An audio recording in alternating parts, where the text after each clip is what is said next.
મિત્રો, જાફરાબાદ નજીક દરિયા કિનારે આવેલું અતિ રમણીય અને સુંદર સ્થળ એટલે વરુડી માતાનું મંદિર. વરુડી માતાના મંદિરે આજે વાઘેલા પરિવાર તેમજ વઢેરા ગામ સમસ્ત 14મો પાટોત્સવ ભવ્યતાપૂર્વક ઉજવવામાં આવ્યો હતો. આ પાટોત્સવમાં વાઘેલા પરિવાર સહિત વઢેરા ગામ સમસ્ત મહાયજ્ઞનું આયોજન કરાયું હતું, જેમાં ભૂદેવો દ્વારા શાસ્ત્ર વિધિ સાથે આ મહાયજ્ઞ યોજાયો હતો, જેમાં વઢેરા, રોહિસા સહિત સમગ્ર ગુજરાતમાંથી મોટી સંખ્યામાં લોકોએ દર્શનનો લાભ લીધો હતો. આ ઉપરાંત વરુડી માતાના મંદિરે રાત્રે ભવ્ય લોક ડાયરો પણ યોજાયો હતો. યજ્ઞની સાથોસાથ મહાપ્રસાદનો પણ ભવ્ય આયોજન કરાયું હતું. તેમાં પણ મોટી સંખ્યામાં લોકોએ પ્રસાદનો લાભ લીધો હતો. જાફરાબાદના વઢેરા ગામ પાસે આવેલા વરુડી માતાના મંદિરે 14 તિથિ ઉત્સવ ઉજવાયો હતો અને મોટી સંખ્યામાં ભક્તોએ દર્શનનો લાભ લીધો હતો. વઢેરાના ગામની અંદર એક વરુડીમાંની એક જગ્યા આવી છે અને પર્યટન ધામ જેવું છે.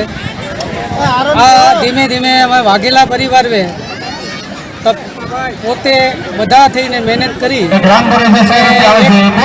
અમે તિથિ ઉત્સવ ઉજવીએ છીએ. આ તિથિ ઉત્સવની અંદર વઢેરા ગામની અંદર બધા પરિવાર પણ આ વરુડીમાંને માને છે. આ વરુડીમાંનું વર્ષોથી એક ધામ આવેલું છે. આજ રોજ તારીખ 13/5/2024 ને વૈશાખ છઠ સોમવારના દિવસે બાણું ગામ દ્વારા વાઘેલા પરિવાર દ્વારા આયોજિત 14મા તિથિ ઉત્સવનું આયોજન કરવામાં આવ્યું છે. આ તિથિ ઉત્સવ દર વર્ષે વૈશાખ છઠના દિવસે ઉજવવામાં આવે છે. દર વર્ષે 151થી વધારે યજ્ઞકુંડનું આયોજન અને મહાપ્રસાદ માટે જાહેર આમંત્રણ આપવામાં આવે છે. ઇતિહાસમાં એવું કહેવાય છે કે માતા વરુડીની જેઓ જન્મ્યા ત્યારે લોખંડના દાંત સાથે જન્મ્યા હતા અને કદરૂપુર રૂપ ધારણ કરીને અવતર્યા હતા. માટે રૂડા ન હતા, તેથી તેઓનું નામ વરુડીમાં રાખવામાં આવેલ છે. જૂનાગઢના રાજા રા નવઘણ જ્યારે સિંધમાં પોતાની બેન જાહલને વારે જાય છે ત્યારે વરુડીમાં દેવચકલી રૂપે તેના ભાલા પર બેસે છે. ઘોડાના આગલા પગે પાણીના છબછબિયા અને પાછલા પગે ધૂળની ડમરીઓ સાથે સિંધનો દરિયો પાર કરાવે છે.